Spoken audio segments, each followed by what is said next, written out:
Hi everyone. இன்றைக்கி நம்மளோட மெஹந்தி கிளாஸில் இன்ட்ரொடக்ஷன் தான் பார்க்க போகிறோம். எதனோட இன்ட்ரொடக்ஷன்னா பேசிக் எலமெண்ட்ஸோட இன்ட்ரொடக்ஷன்.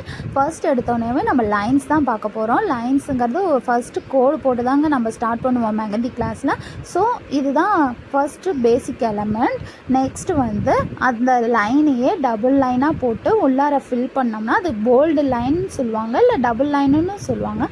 அந்த போல்டு லைனுக்கு 2 லைன் ஃபர்ஸ்ட்டு சிங்கிள் லைனாக போட்டுக்கிட்டு நடுவில் வந்து அதை போல்டாக நம்ம அழுத்தி ப்ரெஸ் பண்ணோம்னா ஒரே ஸ்ட்ரோக்கில் வந்து ப்ரெஸ் பண்ணி அப்படியே எடுத்துகிட்டு போனோம்னா அதுக்கு பேர் தாங்க போல்டு லைன்னு சொல்லுவாங்க. நெக்ஸ்ட்டு வந்து ஹம்ஸ் வந்து வளைவாக போடுவோம் இல்லைங்களா, அது பேர் தான் ஹம்ஸுன்னு சொல்லுவாங்க. ஹம்ஸுக்கு எப்பயுமே டபுள் லைன் போட்டதுக்கப்புறம் தான் ஹம்ஸ் போடணும்.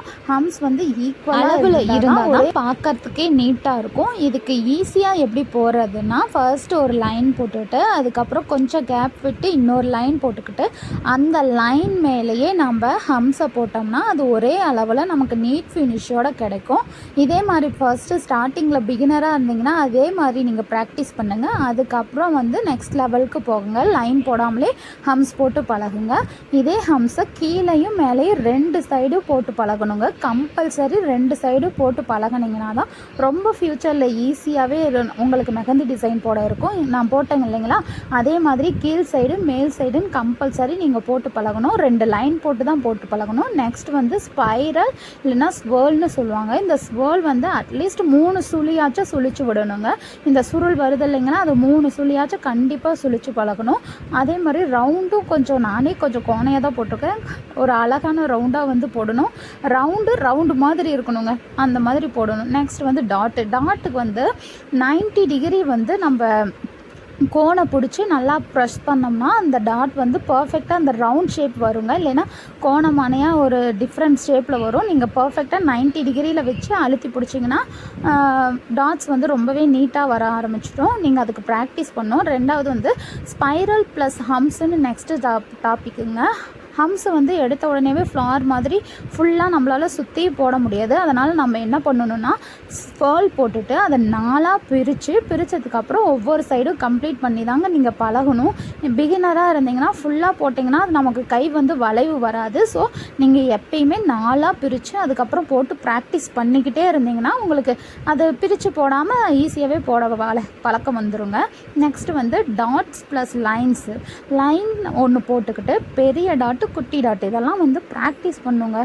சும்மாலாம் வந்து டைம் ஓட்டுறதுக்காக சொல்லலை. ஸ்டார்டிங் ஸ்டேஜில் வந்து பிகினருக்கு இது கண்டிப்பாக கிளாஸில் வந்து சொல்லி கொடுப்பாங்க. ஸோ நம்ம இதை வந்து கண்டிப்பாக இப்படியே தான் அவங்க பண்ணி ஆகணும், வேறு வழியே இல்லை.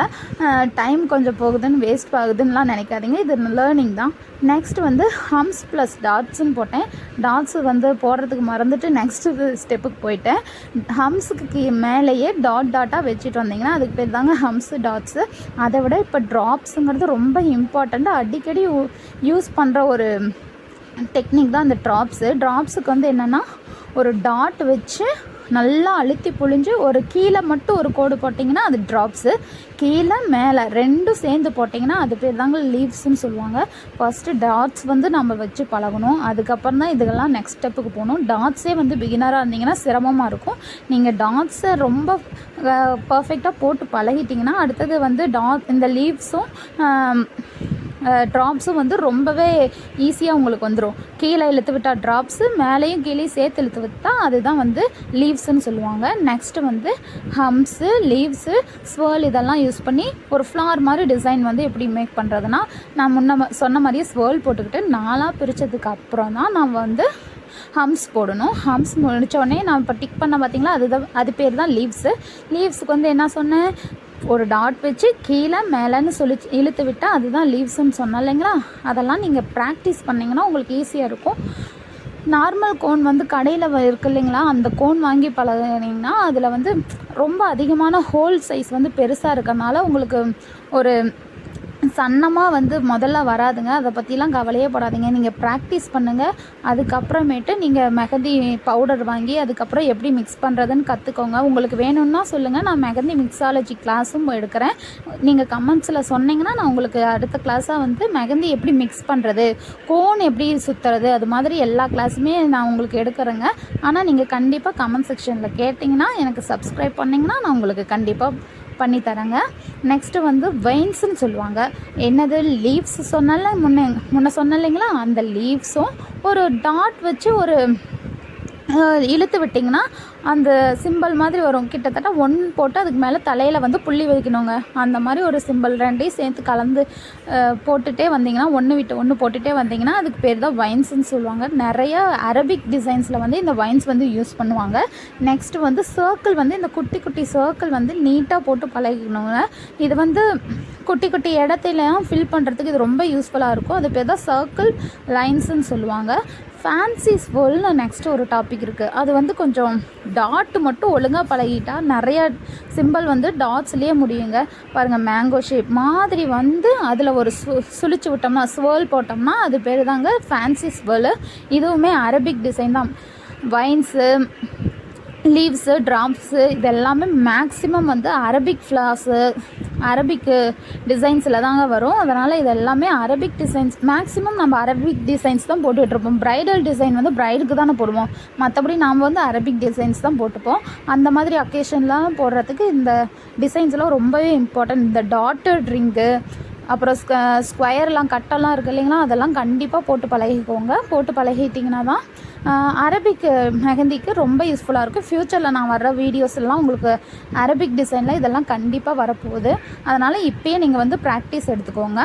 நெக்ஸ்ட் வந்து அரபிக் ஃப்ளார்ஸ் நம்ம சொன்னல ஸ்வர்லு, அதுக்கப்புறமேட்டு ஹம்ஸ் போட்டதுக்கப்புறம் நம்ம அதை 5ஆக பிரித்து ஃப்ளார் போடலாம். இல்லைன்னா ஜஸ்ட்டு ஸ்பர்ல் போட்டதுக்கு அப்புறமேட்டு ஃப்ளார் போட்டு நம்ம பழகிக்கலாம். அது பேர் தாங்க அரபிக் ஃப்ளவர்ஸ்ன்னு சொல்லுவாங்க.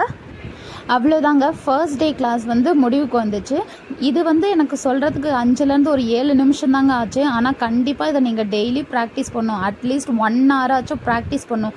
ஒவ்வொரு டிசைனையும் ஒவ்வொரு பேப்பரில் ஃபினிஷிங்கில் உங்களுக்கு வந்து மெஹந்தி கற்றுக்க முடியும். அவ்வளோதாங்க, இந்த கிளாஸ் முடிஞ்சது. நெக்ஸ்ட் கிளாஸ் வந்து இதெல்லாம் எப்படி ப்ராக்டிஸ் பண்ணுறது. ஜஸ்ட் இப்படி லைனு கோடு போட்டு ஸ்வர்ல் போட்டு காமிச்சிட்டா மட்டும் பத்தாது இல்லைங்களா. அதை எப்படி ப்ராக்டிஸ் பண்ணுறதுங்கிறது தாங்க நம்ம நெக்ஸ்ட் வீடியோ. அதை மறக்காமல் பாருங்கள். எனக்கு நான் சொல்கிறதெல்லாம் உங்களுக்கு பிடிச்சதுன்னா மறக்காமல் லைக்கும் கமெண்ட்டும் பண்ணுங்கள். அப்போ தான் எனக்கு வந்து நெக்ஸ்ட் வீடியோ போகிறதுக்கு மோட்டிவேஷனாக இருக்குங்க. Thank you so much.